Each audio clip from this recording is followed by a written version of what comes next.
Hello and welcome to the 261 Fearless Empowerment Talk. I'm Jasmin from 261 Fearless, the global network which unites women around the world through running and education, and we want to empower them. Today, I welcome you in the Billiard Sports Academy in Klagenfurt, Austria, and it's a great pleasure having you with us here. Well, why we, 261 Fearless, are in a billiard sports center? Today, everything is about focus. Because precision and focus probably best describes our today's guest. At the age of 3, she picked up her first billiards cue. Soon she was considered a child prodigy in pool, a sport in which the mind plays an important role. Very soon she turned into a professional athlete who permanently asserts herself at the top of the world in pool billiards. Her determination, the perfect precision of her game, and her absolute will to win make the impossible possible. She tirelessly refined her technique, practicing innovative training methods, and tries out new, unconventional ways to a perfect game. The results?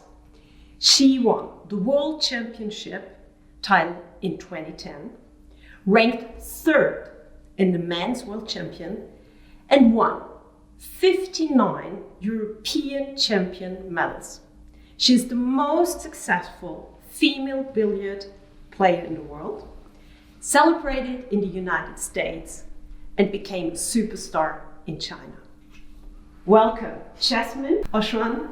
Thank you so much for hosting us today here in your Billiard Sports Academy. Jasmin, billiard, what's this about? Why? Tell us Why? a little bit about this amazing sport and why you're so passionate with it.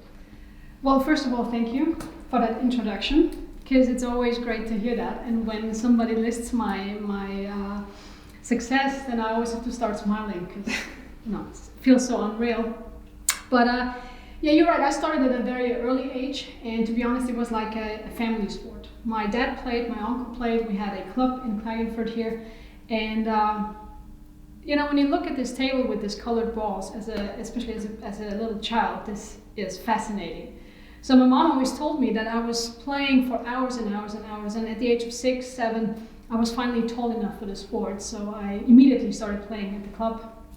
And from this moment on, it was pure passion. I was fascinated by the game, I was fascinated about the challenge, and even though I tried out so many sports, because I've always been a sporty person, I love sports, this was it. And I knew from the get-go actually that I want to become a professional pool player. So in school, when I went to a sports gymnasium, at the age of like 13, 14, everybody asked me like, what do you want to do with your life? And I'm like, I'm going to be a pro.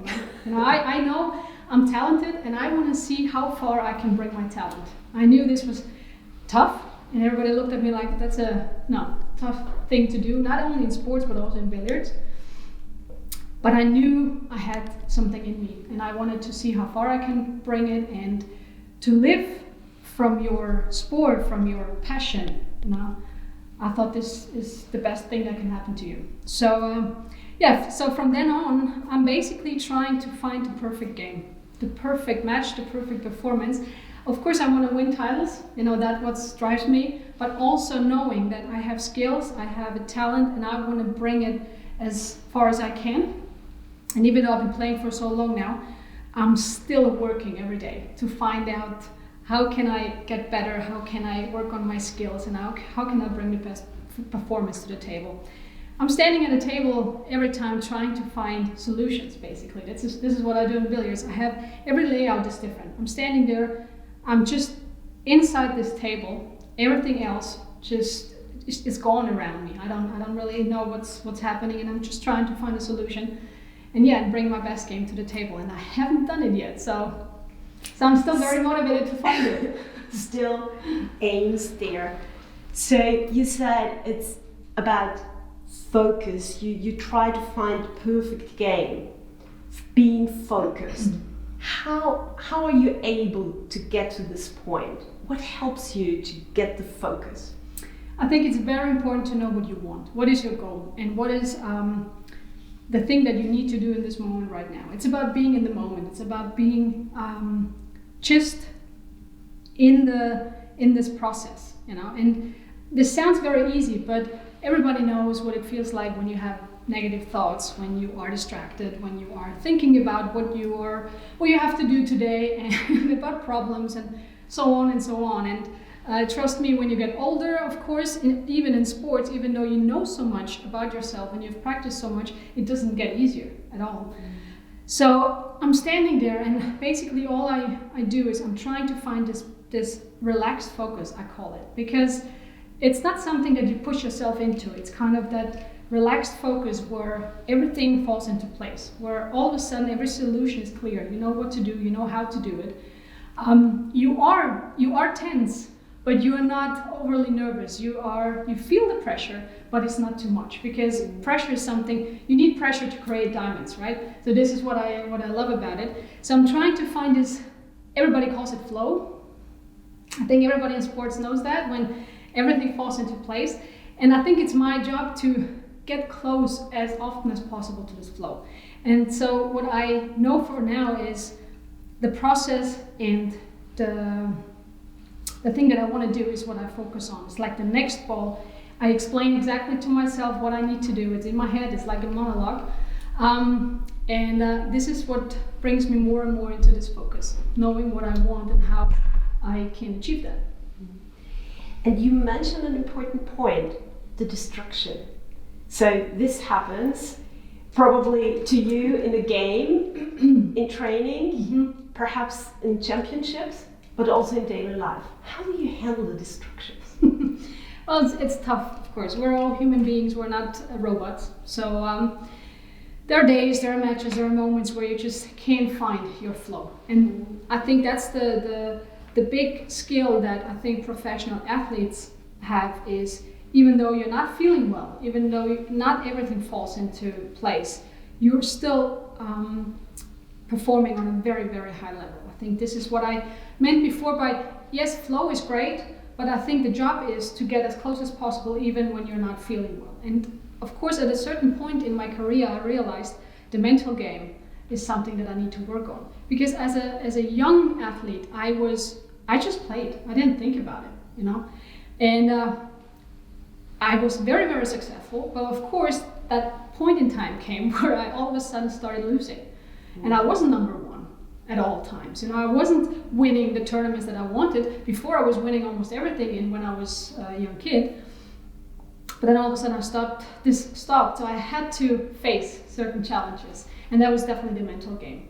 I got more and more insecure, and negative thoughts came in my head. And then, of course, all of a sudden, you're not functioning well anymore. So I definitely started working more on my mental game with mental techniques, meditation. I also started working with a sports psychologist. Just, you know, working on certain moments that are totally normal, but everybody handles it differently. And I'm a perfectionist, you know, I am criticizing myself on a very high level, so I expect great things, and that's sometimes you miss the relaxation because of that. So I started focusing too much on the negative thoughts on the negative process, and you know, I don't think I need to tell you that, but that of course spirals down. So yeah. What I experience, especially in games, because in games you always have a winner, you just mentioned that, but also a loser. And how do you handle it being, either or, and how do you deal in a losing situation? Yes, that's definitely something I had to learn, to be honest. And like I mentioned before, when I was young, I didn't lose much. Didn't lose a lot of matches. I was very often the winner. So when I got older, then of course I had to understand that this is part of the game, and that you have to see a lost match as a chance to get better. Of course, you can always get better. The fact is, when it hurts, we tend to think about it a lot more than when we win or when we perform well. Of course, because when we perform well, everything is, hunky-dory, you're happy, everything is great. But when you lose or when you play bad, this is the moments when you think about it. And at the beginning, I didn't do that. I was just like, well, let's forget that. Let's push it aside. Never happened, Kind of like imagining you having a backpack and you put like the lost match in your backpack and it, still feels good for a while, but after a little while it gets heavier and heavier and you're like, okay, maybe I should take a look. So this is what I basically started doing after a while, really looking at the matches, good ones and bad ones, trying to analyze them, trying to learn, trying to, understand that I am a human being. And funny was that when I watched it, I realized it actually wasn't that bad as I thought it was in my head. So the picture of how bad it was actually not that bad when I analyzed it. That was a big moment. So I'm still not great at it, but I definitely learned a lot from that. So now I'm really facing these matches. And I tell everybody, all the kids, it's like, listen, when you make a mistake, look closer, because that's your chance to get better. That's your chance right in that moment to work on it and to understand what happened and then get better from that. If you look away, you lost a chance. I hear that you talk about yourself and the way you handle a game, but while you're playing against somebody, you don't see the opponent, right? Right. So I know your hardest or toughest opponents are actually your best friends, right? Oh yeah. But in your billiard community, you made friendship with a lot of multicultural people from around the world. So how do you handle this professional and private relationship with your opponents and friends? Well, to me, I think it's really important to have friends even when it's in your job or, everybody has that. And I think it's also normal in sports. Yes, they are my opponents, but I've always been very good at separating them. And I am traveling a lot of days, during this whole season. And sometimes it was like 200 days out of the year I was out at tournaments. So, and it can be very lonely because you travel by yourself, you're in a hotel room by yourself. So, and I like people, I like company. I like to hang out with friends and also be a human being. And that's not gone just because I'm at a tournament. I know when I need to focus on, I know when I need time for myself. But we're basically a billiard family. We all have almost the same lifestyle. So there are a lot of things we can share. And I think it's nice when I go to tournaments, I know I'm not alone. I have colleagues there who are my opponents, of course, but some colleagues are really, we get along. We go for dinner after matches. We talk about stuff, and I like that because I think it's very important for my well-being. I think it could be otherwise a very lonely job, and so I also get some energy from that. But I also know when to stop, when I need to focus, and whenever there is match time, it's match time, and we all know that there is, then it's clearly an opponent, and so far I have never had a problem with that. Oh, awesome. And I mean, we're in the middle of a pandemic, you're not able to travel. How do you keep these international friendships alive? Do you have some recommendations for us? Well, we had a few virtual tournaments that organizers did, so we met each other through these tournaments. It was basically setting up cameras and everybody played on their own table. And then you basically compare the points. It's a very easy system. But other than that, we just, kept contact. We had some phone calls or video sessions and just talked a little bit and how everybody's doing. And always checking in, if everybody's okay and healthy and what the situation is in their countries. So basically just staying in touch. I think that's very important during these times. I think video sessions is something that everybody knows right now. That's like, it seems like it's part of a daily life now. But yeah, that's what we do to stay in touch and of course stay motivated until everything starts being normal again.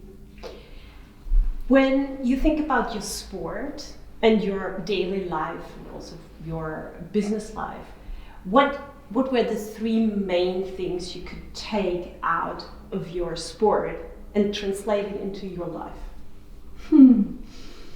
Well, I think sports teaches you a lot, and I think there are a lot of things you can definitely take with you into your normal and daily life. First of all, I would say energy flows where attention goes. I love that saying because it's basically what I learned from the mental side of the game is like focus on what you want in life also. Really sit down, make a list, what you want in life, what should it look like, and then take the steps further and say, okay, what do I need to do for that? This is exactly what you do in sports, and I think it's also important in life to know where are you, where do you want to go, and what do you need to do in order to do that. And then of course understand, I didn't become a world champion from one day to another. It takes time, it takes certain discipline, it takes motivation, energy to work on yourself every day. And I also think that's very important for your private life, to make sure you reach your goals, whatever that is. It could be something in another job, or it could be your health or friendship or relationship or whatever. I think it's always the same process, you know. What do you want? What it should look like? What do you need to do for that? And how do you stay motivated and keep your energy to actually get there and work on yourself every day? I think that's something that sport taught me, and I trying to do my best. Wow. And the one thing, just what I also learned, what maybe is not so good, don't be so critical all the time. You know, just be sometimes a bit more relaxed and understand you're a human being, you make mistakes, and you can't be perfect all the time. This is also something on the other side that sports taught me for my life, just to enjoy what you have and realize how good you actually have it in your life. You know, that's something, get up in the morning and focus on the positive things of life. What you have, what you love, you know. Energy goes where attention flows. No, energy flows where attention goes. Now I got it. So. This is very inspiring and motivating. Oh my I God. hope. Yeah, definitely. And I think everybody can take something out of this game. And this is my final question. What can even adults learn out of games? You mean like games like for sports or for general? Who can learn?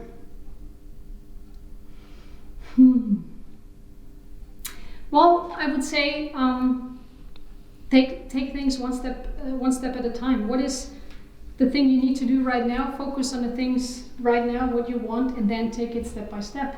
You know, that's basically what I do. I go from ball to ball. I go from one thing that I need to do to the other. Full focus, you know, knowing what I want, telling myself what I want. I think this is definitely something that everybody can take from, especially my game. I don't know if it works for every game, but coming from billiards, I think that would be a good advice. Thank you so much, Jasmin. No problem. And thank you for joining us today. It was really an inspiring, motivating talk, and I'm looking forward to seeing you soon in one of our next 261 Empowerment Talks.